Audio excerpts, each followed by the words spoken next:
जब कौरव और पांडव महाभारत के युद्ध को चले तब राजा धृतराष्ट्र ने कहा मैं भी युद्ध को देखने चलूंगा। तब श्री व्यास देव जी ने कहा हे राजन, नेत्र के बिना क्या देखोगे। तब राजा धृतराष्ट्र ने कहा हे प्रभु जी, देखूंगा नहीं तो श्रवण तो करूंगा। तब व्यास जी ने कहा हे राजन, तेरा सारथी संजय जो कुछ महाभारत के युद्ध की लीला कुरुक्षेत्र में होगी सो तुझे यहाँ बैठे ही श्रवण करवाएगा। व्यास देव जी के मुख से यह वचन सुन संजय ने विनती करी है प्रभु, यहाँ हस्तिनापुर में बैठे मैं कुरुक्षेत्र की लीला कैसे जानूंगा तथा राजा को किस भांति कहूंगा। तब व्यास जी ने प्रसन्न होकर संजय को यह वचन कहा कि हे संजय, मेरी कृपा से तुझे यहाँ ही सब दिखाई देगा। व्यास जी के इतना कहते ही उसी समय संजय की दिव्य दृष्टि भई और बुद्धि उसकी दिव्य भई। अब आगे महाभारत का कौतुक कहते हैं, सुनो। 7 अक्षौहिणी सेना पांडव की और 11 अक्षौहिणी सेना कौरवों की, यह दोनों सेना कुरुक्षेत्र में जा एकत्र भई। धृतराष्ट्र ने पूछा, हे संजय, धर्म के क्षेत्र कुरुक्षेत्र में युद्ध की इच्छा से एकत्र हुए मेरे और पांडु पुत्रों ने क्या किया। संजय ने कहा, पांडवों की सेना की व्यूहित देखकर दुर्योधन आचार्य द्रोण के समीप जाकर कहने लगे, हे आचार्य, देखिए आपके शिष्य बुद्धिमान पद पुत्र ने पांडवों को बड़ी सेना की कैसी व्यूह रचना की है। इस सेना में अर्जुन, भीम जैसा बड़े बड़े धुंधारी वीर, युयुधान विराट महारथी, द्रुपद धृष्टकेतु चेकितान बलवान काशीराज, परुजित कुंती भोज नरों में श्रेष्ठ शौर्य पराक्रमी युधामन्यु बलवान उत्तमौजा, अभिमानु और द्रौपदी के पुत्र सब के सब महारथी है। हे ब्राह्मण श्रेष्ठ, आपके स्मरण अर्थ अब मैं अपनी सेना के प्रधान सेनापतियों के नाम का वर्णन करता हूँ। आप भीष्म, कर्ण, युद्ध विजय, कृपाचारी, अश्वत्थामा, विकर्ण, सोमदत्त का पुत्र भूरिश्रवा तथा बहुत से शूरवीर मेरे लिए प्राण तक देने को तैयार हैं। ये लोग शस्त्र चलाने में अति निपुण हैं और सब युद्ध विद्या में प्रवीण हैं।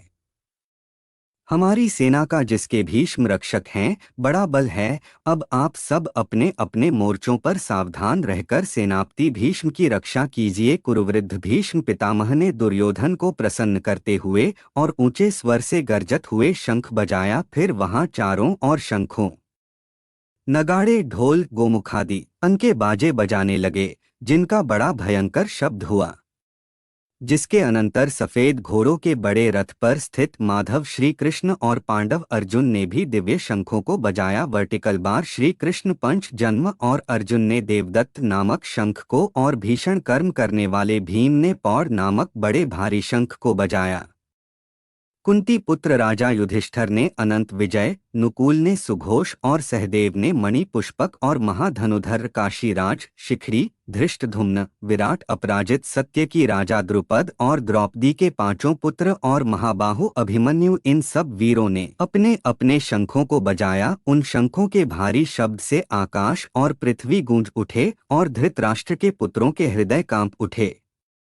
हे राजन, अर्जुन ने कौरवों को युद्ध के लिए प्रस्तुत देखकर धनुष उठाकर श्री कृष्ण से कहा कि हे अच्युता, मेरा रथ दोनों सेनाओं के बीच में खड़ा कीजिए, जिससे मैं युद्ध करने वालों को देख लूं कि इस सभूमि में मुझे किन किन के साथ युद्ध करना चाहिए। दुबुद्धि दुर्योधन की प्रीति करने वाले जो युद्ध के लिए यहाँ एकत्र हुए हैं उनको देखूंगा। संजय ने कहा, हे राजन, अर्जुन की बात सुनकर श्री कृष्ण ने भीष्म, द्रोण आदि वीरों के सामने उत्तम रथ को खड़ा करके कहा कि हे वीर, युद्ध के लिए उद्धत इन कौरवों को देख लो। अर्जुन ने चाचा, बाबा, गुरु, मामा, भाई, पुत्र, पौत्र, मित्र, श्वसुर और स्वजनों को शस्त्रों से सुसज्जित में अपने ही सब बांधवों को खड़ा देखकर परम दयाद्र हो अत्यंत खेद के साथ यह वचन कहे, है कृष्ण, युद्ध की इच्छा से आए हुए इन अपने बंधुओं को देखकर मेरे अंग ढीले होते गए हैं और मुख सूखा जा रहा है। मेरा शरीर बेकल हो रहा है, रोमांच खड़े हो रहे हैं, गांडीव हाथ से गिर जाता है, त्वचा जली जा रही है। हे केशव, मुझ में यहाँ खड़े रहने की सामर्थ्य नहीं है। मेरा मन चक्कर खा रहा है और सब लक्षण मैं उल्टे देख रहा हूँ और संग्राम में स्वजनों का वध करके कोई लाभ नहीं होगा। और हे कृष्ण, जीत, राज्य और सुख भी नहीं चाहता हूँ। हे प्रभो, हमको राज्य, भोग और सुख की इच्छा की जाती है। वे सब इस युद्ध में प्राण और धन की ममता छोड़ युद्ध करने को तैयार है, और आचार्य, पिता, पुत्र, पितामह, मामा, ससुर, पौत्र, साले और संबंधी ये सब मुझे मारे तो भी है मधुसूदन। मैं इन्हें मरने की इच्छा नहीं करूंगा हे जनार्दन। त्रिलोकी के राज्य के लिए भी मैं इन्हें मारना नहीं चाहता, फिर इस पृथ्वी के राज्य के लिए तो कहना ही क्या है जनार्दन। धृतराष्ट्र के पुत्रों को मारकर हमारा क्या भला होगा? इन आतताइयों का वध करने से पाप ही होगा, इसलिए हमें अपने भाई धृतराष्ट्र के पुत्रों को मारना अनुचित है।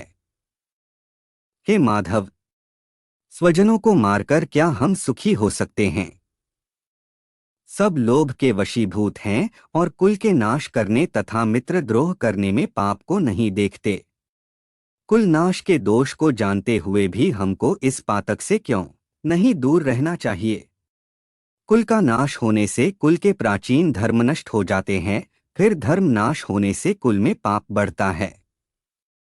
हे कृष्ण, पाप से कुल की स्त्रियां व्यभिचारिणी हो जाती हैं, जिनमें वर्णशंकर संतान उत्पन्न होती है।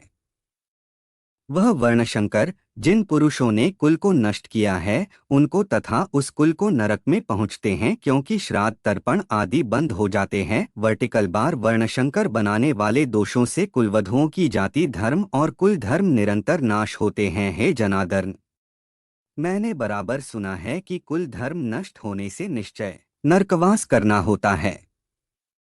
हाय, हम बड़ा पातक करने को तैयार है जो राज्य सुख के लोभ से स्वजनों को मारने की कोशिश कर रहे हैं। शास्त्रों को धारण किए हुए धृतराष्ट्र पुत्र यदि मुझे शास्त्र रहित और उपाय ही न को रणभूमि में बांधकर डाले तो मेरा बहुत कल्याण हो।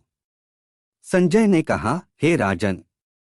यह कहकर अत्यंत दुखित होकर अर्जुन ने उसी समय धनुष बाण फेंके दिया और रथ को पिछले भाग में जा बैठा।